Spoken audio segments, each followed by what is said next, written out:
Okay, what you're looking at is called the bird's eye rhyolite, or also known as bug's eye rhyolite.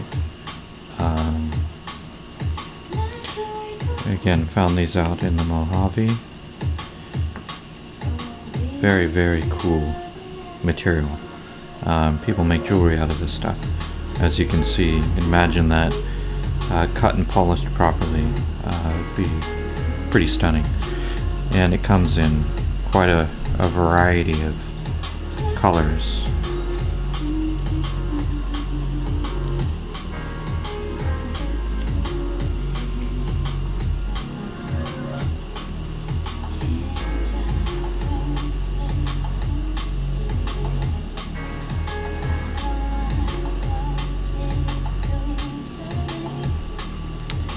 And that's it for this material.